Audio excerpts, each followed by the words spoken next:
વાલા દોસ્તો, રસભરી સ્ટોરીઓની દુનિયામાં સ્વાગત છે। ચાલો આજે આપણે એક અનોખી સ્ટોરીની શરૂઆત કરી। રજની અને સૂરજ પોતાના રૂમમાં બેસીને વાતો કરી રહ્યા હતા ત્યારે અચાનક રજનીની નણંદ અંકિતા ફટાફટ બેડરૂમમાં ઘૂસી ગઈ અને બોલી, અરે ભાભી, તમે રસોડામાં ગંદા વાસણો એવા જ મૂકી દીધા છે। આપણે ત્યાં આટલા સમય સુધી ગંદા વાસણો નથી રાખવામાં આવતા। સૂરજ બોલ્યો, તો નાનકી, તું જ વાસણો ધોઈ નાખને, ભાભીને કેમ ડિસ્ટર્બ કરી રહી છે? પ્રશ્ન ચિહ્ન। તો અંકિતા મોઢું બગાડીને બોલી, અચ્છા, હું ભાભીને ડિસ્ટર્બ કરી રહી છું? અરે તે આ ઘરની વહુ છે તો બધા કામ કરવાની જવાબદારી તેની જ બને છે। યાદ છે જ્યારે પણ હું ખાવાનું બનાવું છું તો આખું રસોડું કેટલું ચમકાવીને રાખું છું? ભાભીને જુઓ, સ્લેબ પર તેલના ડાઘા પડેલા છે, બધો સામાન વેરવિખેર છે, આખરે લંચ પછી તેમને સાફ સફાઈ કેમ ના કરી? પ્રશ્ન ચિહ્ન। હું તો બસ તેમને કામ શીખવાડવાની કોશિશ કરી રહી છું, કારણ કે હું હંમેશા તો આ ઘરમાં રહેવાની નથી, પોતાની સાસરીમાં જતી રહીશ, ત્યાર પછી ખબર નહીં આ ઘરનું શું થશે। ભાભીને તો કંઈ આવડતું જ નથી। આટલું બોલીને પગ પછાડીને અંકિતા રૂમમાંથી બહાર નીકળી ગઈ તો નવી વહુ રજનીની આંખોમાં આંસુ આવી ગયા। તેની આંખોમાં આંસુ જોઈને સૂરજ બોલ્યો, અરે યાર, તું પણ શું તેની વાતોનું ખોટું લગાડી રહી છે? તે તો એમ જ બકબક કરતી રહે છે, ખૂબ વાતોડી છે, જવા દે, તું આરામથી બેસ। શું કહી રહ્યો હતો હું? રજની ઊભી થતાં બોલી, ના, હું જઈને રસોડાની સાફ સફાઈ કરી દઉં છું। આજે રવિવારની રજા હતી તમારી, તો લંચ પછી હું તમારી સાથે વાતો કરવા બેસી ગઈ, નહીતર રોજ તો હું લંચ પછી સફાઈ કરી જ દઉં છું। ત્યારે સૂરજે તેનો હાથ પકડીને કહ્યું, તારે સફાઈ આપવાની જરૂર નથી, કામનું શું, કામ તો થતું જ રહે છે, જ્યારે જેટલું કામ થઈ શકે તેટલું કરી લો, કામનું આટલું પ્રેશર લેવાની જરૂર નથી। એટલામાં બહાર કાન લગાવીને ઊભેલી અંકિતા બોલી પડી, હા ભાઈ, તમે ભાભીને આળસુ બનાવી દો, ત્યારબાદ તે ઘરને કચરાપેટી બનાવીને મૂકી દેશે। આ વખતે સૂરજને થોડો ગુસ્સો આવી ગયો। તેણે અંકિતાને ઠપકો આપતા કહ્યું, નાનકી, તું વધુ પડતી મોટી બનવાની કોશિશ ના કર। અંકિતા બોલી, હું મોટી બનવાની કોશિશ નથી કરી રહી, હું તો દરેક કામ પરફેક્ટ કરું છું અને એ જ ઈચ્છું છું કે ભાભી પણ પરફેક્ટ બની જાય। રજની વિચારમાં પડી ગઈ કે કોણે કહ્યું છે કે મારે પરફેક્ટ બનવાનું છે? અંકિતા મારી પાછળ કેમ પડી છે? ખેર, હવે તેનાથી રૂમમાં ના રહેવાયું। તે ભારે મનથી રસોડામાં આવી અને રસોડાની સાફ સફાઈ કરવા લાગી ત્યારે તેના સાસુ સરોજાજી ઉઠીને પોતાના રૂમમાંથી બહાર આવ્યા અને બોલ્યા, વહુ, હું લીંબુ શરબત બનાવવા જઈ રહી છું, તારે જોઈએ છે? પ્રશ્ન ચિહ્ન। રજની બોલી, ના મમ્મીજી, મારે નથી જોઈતો। ત્યાર પછી સરોજાજીએ ફ્રીજમાંથી લીંબુ કાઢ્યું અને ગ્લાસમાં લીંબુ, ખાંડ અને મીઠું નાખીને લીંબુ શરબત બનાવી રહી છે, તમને શરમ નથી આવતી? પ્રશ્ન ચિહ્ન। રજની આશ્ચર્યથી બોલી, દીદી, મારા હાથ ગંદા છે, હું તો સાફ સફાઈ। તે વચ્ચે જ બોલવા લાગી, હા, બસ જોઈ રહી છું હું કેટલી સાફ સફાઈ થઈ રહી છે। જો આ સફાઈ પહેલા જ કરી લીધી હોત તો અત્યારે મમ્મીને લીંબુ શરબત બનાવીને આપી દેતાને। પ્રશ્ન ચિહ્ન। સરોજાજી બોલ્યા, અરે બેટા, તો એમાં શું થયું? હું શું પોતાના માટે એક ગ્લાસ લીંબુ શરબત પોતે ના બનાવી શકું? મારા હાથ પગ એકદમ સલામત છે। ભાભી સાથે તું આ કેવી રીતે વાત કરી રહી છે? અંકિતા બોલી, ના મમ્મી, આવું થોડી ચાલે, ભાભીને થોડો ટાઈમ મેનેજમેન્ટ કરતા આવડવો જોઈએ, જેથી કોઈ પણ કામના સમયે કોઈ પણ પ્રકારની અડચણ ના આવે। જો તેમણે લંચ પછી રસોડું અને વાસણો સાફ કરી લીધા હોત તો અત્યારે તે ફ્રી જ હોત ને, તો કોઈ પણ કામ કરી શકત। હું તો બસ તમને સમજાવવાની કોશિશ કરી રહી છું। રજનીની આંખોમાં એકવાર ફરીથી પાણી આવી ગયું અને તે વિચારવા લાગી કે અંકિતા પોતાને આટલી જ પરફેક્ટ સમજે છે તો ઘરના કામમાં થોડી મદદ કેમ નથી કરાવતી? પ્રશ્ન ચિહ્ન। તે ભરેલા ગળે બોલી, દીદી, તમે પણ મારી થોડી ઘણી મદદ કરી દેતા તો કામ જલ્દી પૂરું થઈ જાત ને, અને મમ્મીજી માટે લીંબુ શરબત તો તમે પણ બનાવી શકો છો। અંકિતા બોલી, બસ મોઢું ચલાવો, મારી મદદથી તો કામ ચપટીમાં પૂરું થઈ જશે। આ વાત તો હું પણ સારી રીતે જાણું છું, પરંતુ હું તો એવું ઈચ્છું છું કે તમે પણ પરફેક્ટ બનો, તમે પણ મારી જેમ પરફેક્ટ બની જાઓ ને, તમને તો કંઈ આવડતું જ નથી।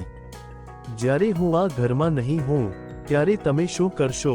તેથી તો હું તમને સમજાવતી રહું છું કે કયું કામ કેવી રીતે કરવું. પ્રશ્ન ચિહ્ન. આ સાંભળીને રજનીનું મન ઉદાસ થઈ ગયું અને તે દુઃખી મનથી રસોડાની સફાઈ કરવા લાગી. સરોજાજી લીંબુ શરબત લઈને હોલમાં સોફા પર બેસી ગયા અને તેમણે પુત્રીને બૂમ પાડીને કહ્યું, અંકિતા થોડીવાર અહીં આવ. અંકિતા હોલમાં આવી તો સરોજાજી તેને સમજાવવા લાગ્યા કે આવી રીતે ભાભીની પાછળ કેમ પડી રહે છે તું, તે પણ તો બરાબર કામ કરી લે છે. તે બોલી, મમ્મી હું એટલી પરફેક્ટ છું ને, તેથી મને ભાભીનું કોઈ કામ પસંદ નથી આવતું. હવે તમે તો મને ટ્રેનિંગ આપી છે, તો મને બધું સારી રીતે આવડે છે. સરોજાજી બોલ્યા, બેટા વહુને પણ તેની માએ કામ તો સારી રીતે જ શીખવાડ્યું છે, પરંતુ દરેકની કામ કરવાની રીત અલગ હોય છે, તો તેને આવી રીતે ના સંભળાવ, મને નથી ગમતું. માની વાત સાંભળી અંકિતા ગુસ્સે થઈને પોતાના રૂમમાં જતી રહી, પરંતુ તેણે પોતાની આદતો ના છોડી. તે હંમેશા પોતાની ભાભીને એવું જ સંભળાવતી રહેતી હતી કે ભાભીને તો કંઈ આવડતું જ નથી. ધીમે ધીમે સમય પસાર થયો. અંકિતા માટે રાજેશનો સંબંધ આવ્યો અને બંનેએ એકબીજાને પસંદ કરી લીધા, તો તે બંનેની સગાઈ પણ થઈ ગઈ. સગાઈ પછી લગ્નની તૈયારી દરમિયાન પણ તે પોતાની ભાભીને સંભળાવતી રહેતી હતી કે જોજો ભાભી સાસરીમાં મારાથી બધા ખૂબ ખુશ થઈ જશે, કારણ કે હું તો દરેક કામ ખૂબ સારી રીતે કરું છું. હું તો એકદમ પરફેક્ટ છું. મારી સાસુ અને નણંદને ક્યારેય પણ મારા કામમાં કમી કાઢવાનો એક મોકો પણ નહીં આપું.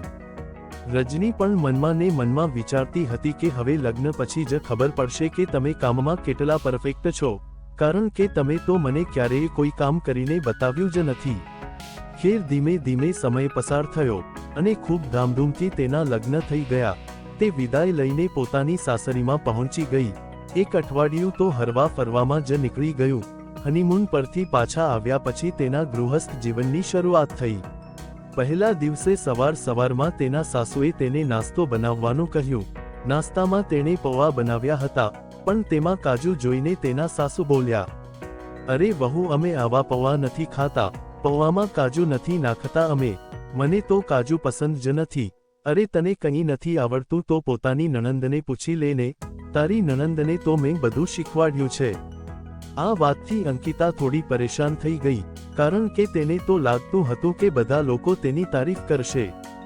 ખેર ચાના સમયે પણ તેના સાસુ બોલ્યા, તે ચાને વધુ ઉકાળી નાખી છે, અમે આટલી કડક ચા નથી પીતા. હવે તો તેના દરેક કામમાં કંઈક ને કંઈક કમી નીકળતી જ હતી અને અંકિતાનું મન ભાંગી પડતું હતું. તેને પોતાના પર ખૂબ અહંકાર હતો કે તે પરફેક્ટ છે અને કોઈ પણ તેના કામમાં કમી ના કાઢી શકે, પરંતુ હવે વારંવાર તેના મોઢામાંથી આ જ શબ્દો નીકળી રહ્યા હતા, મમ્મીજી મારી કામ કરવાની રીત અલગ છે અને તમારી પસંદ નાપસંદ અલગ છે, તેથી તમને એવું લાગી રહ્યું હશે. પરંતુ આ વાત પર તેને પોતાની ભાભીની પણ યાદ આવી જતી હતી કે તે પણ તો આવી રીતે જ પોતાની ભાભીના કામમાં ખામીઓ કાઢતી રહેતી હતી. તે પણ તો પોતાના પિયરમાંથી કોઈ અલગ રીત શીખીને આવી હશે, તેથી તે અલગ રીતે કામ કરતી હતી. હવે અંકિતાનો બધો અહંકાર ભાંગી પડ્યો હતો. એક મહિના પછી જ્યારે તે પિયરમાં ગઈ તો થોડી ઉદાસ હતી. સરોજાજીએ એકાંતમાં તેનો હાથ પકડીને પૂછ્યું, શું વાત છે બેટા, જમાઈ તારું સારી રીતે ધ્યાન રાખે છે ને? તારા સાસુ સસરા અને નણંદનું વર્તન તારા પ્રત્યે કેવું છે? પ્રશ્ન ચિહ્ન. તો અંકિતા બોલી, એમ તો બધું બરાબર છે મમ્મી, પરંતુ હું સમજતી હતી કે હું એકદમ પરફેક્ટ છું, મારા કામમાં કોઈ ખામી કાઢી જ ના શકે, પરંતુ સાસરે ગયા પછી મને ખબર પડી કે ત્યાંની રીતો અલગ છે, તો તેમને કંઈક ને કંઈક પસંદ નથી આવતું અને તે લોકો મને જણાવી પણ દે છે, ત્યારે મને ખૂબ ખરાબ લાગે છે. આટલું કહીને તેને માથું નમાવી દીધું અને તેની આંખોમાં આંસુ આવી ગયા. સરોજાજીએ તેના ખભા પર હાથ ફેરવતા કહ્યું, આ તો દરેક છોકરી સાથે થાય છે, કારણ કે તેના પિયરમાં કામ કરવાની રીત અલગ હોય છે. તે જ્યારે સાસરે પહોંચે છે તો સાસરીમાં કંઈક અલગ રીતો હોય છે, તેથી ક્યારેય પણ ઘરની વહુની સામે એવી કોઈ વાત ના કરવી જોઈએ જેનાથી તેનું દિલ દુખે, કારણ કે તેને પણ નવી રીતો શીખવામાં થોડો સમય લાગે છે. તું જ્યારે પોતાને પરફેક્ટ કહેતી હતી ત્યારે મને એ જ ડર લાગતો હતો કે સાસરે ગયા પછી જ્યારે ત્યાં તને નવી રીતોનો સામનો કરવો પડશે તો તારું શું થશે, પરંતુ હું કંઈ બોલતી નહોતી કે ક્યાંક તને ખોટું ના લાગી જાય. પરંતુ હવે કદાચ તને સમજાઈ ગયું હશે કે પરફેક્ટ જેવું કંઈ નથી હોતું, બસ દરેકની કામ કરવાની રીત અલગ અલગ હોય છે. અંકિતાએ ન આંખે સહમતીમાં માથું હલાવ્યું. એટલામાં ચા અને ભજીયા લઈને આવેલી તેની ભાભીએ ધીમેથી કહ્યું, દીદી, કામ તો બધાને કરવું પડે છે અને દરેકની કામ કરવાની અલગ રીત હોય છે. તમે પણ ધીમે ધીમે સાસરીના હિસાબે ઢળી જશો, જેમ કે હું ઢળી ગઈ. તમે ચિંતા ના કરો. ભાભીની વાત સાંભળીને અંકિતા શર્મિંદા થઈ ગઈ અને કાન પકડીને બોલી, સોરી ભાભી, મેં પોતાને પરફેક્ટ કહીને તમને પણ ખૂબ ત્રાસ આપ્યો, પરંતુ હવે સમજાયું કે હું ખોટી હતી. તેની ભાભીએ તેને ગળે લગાવી લીધી અને કહ્યું, સમય સાથે બધું બરાબર થઈ જશે, બસ થોડી ધીરજ રાખજો, જેમ મેં રાખી. મિત્રો, દરેક વ્યક્તિની કામ કરવાની રીત અલગ હોય છે. કોઈને જજ કરતા પહેલા તેની પરિસ્થિતિ અને શૈલીને સમજવી જોઈએ, કારણ કે પરફેક્ટ કોઈ નથી હોતું, બસ સમય સાથે દરેક વ્યક્તિ શીખે છે. આવી જ સ્ટોરી સાંભળવા માટે ચેનલને સબસ્ક્રાઇબ અને વિડીયોને લાઇક કરજો મિત્રો. ધન્યવાદ.